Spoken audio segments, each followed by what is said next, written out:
Fala, filhotes, vocês estão vivos? No vídeo de agora nós vamos falar sobre Sun Yat-sen, um pensador chinês que viveu nas transições do século XIX, ou na transição do século XIX para o século XX. Ele defendia a terra para os lavradores chineses. Então, em contexto, qual que é a ideologia que ele defendia? O nacionalismo, o amor à nação, o amor e a preocupação com a nação chinesa. O foco dele é a distribuição justa da terra. Antes dele, em 1842, o Tratado de Nanjing garantiu à Grã-Bretanha, ou seja, a Inglaterra, concessões comerciais na China, no porto de Hong Kong. Essas concessões duraram até 1997. Hong Kong pertenceu à Grã-Bretanha ou à Inglaterra. Em 1901 ocorreu o levante dos Boxers, quando eles tentaram vencer os ingleses, os chineses, à base do boxe, contra o domínio estrangeiro. E acabou fracassando, claro, os caras com arma de fogo e eles tentando vencer a guerra à base do boxe, do pugilismo, resultando na captura de Pequim pela Aliança das Oito Nações. Depois, em 1925 e 1916, ocorreu a primeira Revolução Chinesa, e ela foi derrotada, a primeira Revolução Chinesa ela foi derrotada pelo KMT, levando a uma retirada do Partido Comunista. Aí começa a longa marcha, depois vai ocasionar a Revolução Socialista na China. Em 1962, o Japão invadiu a China. O KMT e o Partido Comunista lideraram a resistência contra a invasão do Japão. Em 1949, a derrota do Japão é seguida de uma guerra civil vencida pelo Partido Comunista, que enfim toma o poder na China.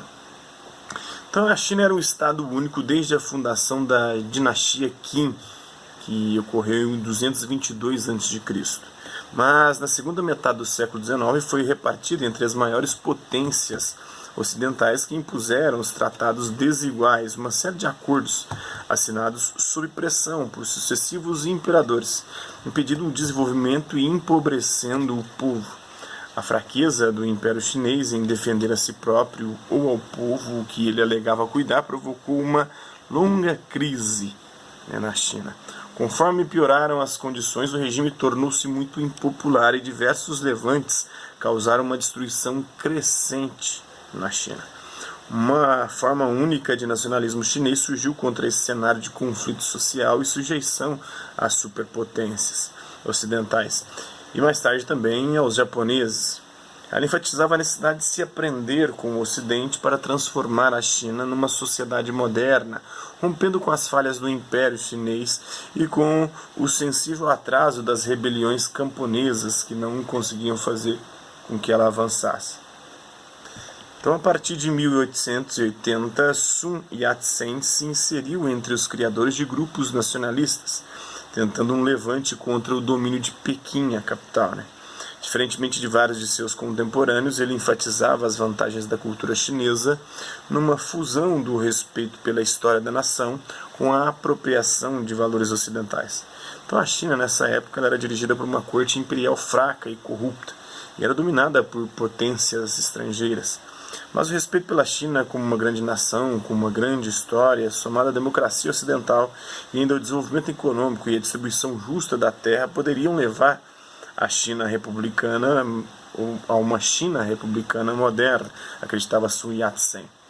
Então ele defendia 3 princípios. Foi prometida ao vasto campesinato da China terra para trabalhar, conforme os 3 princípios do povo de Sun Yat-sen, que viveu entre 1866 e 1925. O progresso econômico viria de uma justa distribuição da terra, acreditava ele.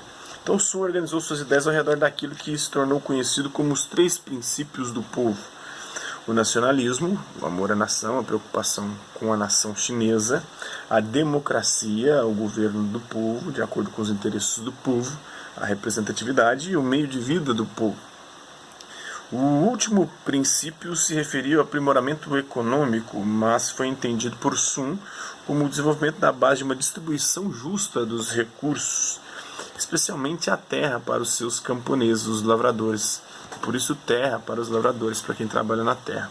Um sistema corrupto de propriedade rural teria de ser derrubado. assim como o sistema imperial que o apoiava, abrindo o caminho para uma China moderna, republicana e democrática. Sun tornou-se um personagem unificador excepcional entre os movimentos revolucionários chineses. Ele fundou o Partido Republicano, o Kuomintang, o KMT, que logo assumiu a liderança no caótico período que seguiu o colapso da dinastia Qin em 1911. O KMT aliou-se ao Partido Comunista em 1922, mas com a luta dos proprietários de terra por território e uma série de novos imperadores que surgiram, não foi possível a formação de um governo central. O KMT esmagou um levante liderado pelos comunistas em Xangai em 1926, depois do qual os dois grupos se separaram. A vitória comunista na Revolução de 1949 forçou os principais membros do KMT a se exilarem em Taiwan. Recentemente, a China comunista tem cada vez mais abraçado o legado de Sun Yat-sen, citando-o como inspiração em sua marcha para uma economia de mercado, uma economia moderna, republicana, não tão capitalista, mas porém um pouco, né? Então, a gente pode ver isso também em Ito Hirobumi, José Marti aqui na América Latina, né? Emiliano Zapata no México, Mustafa Kemal Atatürk, Mao Tse Tung na própria China também. Então, nossa sociedade não é livre para se desenvolver e as pessoas comuns não têm os meios de subsistência, dizia o Sun Yat-sen. Ele nasceu na vila de Guilin, no sul da China, e mudou-se para Honolulu, no Havaí, aos 13 anos para continuar a sua educação. Lá ele aprendeu inglês e leu bastante. Depois de aprofundar seus estudos em Hong Kong, Sun se converteu ao cristianismo.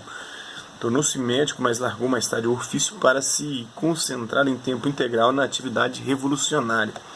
Sun liderou uma campanha pela transformação da China num Estado moderno. Após uma série de revoltas frustradas, foi forçado a se exilar em outubro de 1911. Um levante militar em Wuchang se espalhou pelo sul da China. Sun Yat-sen foi eleito presidente da República Provisória, mas deixou o cargo num acordo com forças pró-dinastia, ou pró-dinastia Qin ao norte.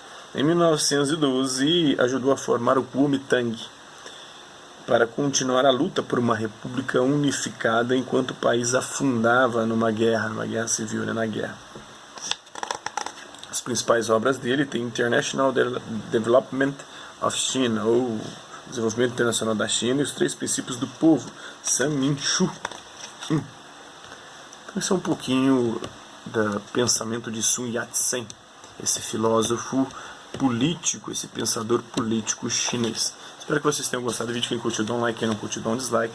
Quem se interessar pelo conteúdo do canal, é só se inscrever, ativar o sininho e aguardar as próximas notificações e os próximos vídeos. É isso aí. Hasta la vista, babies, e até a próxima.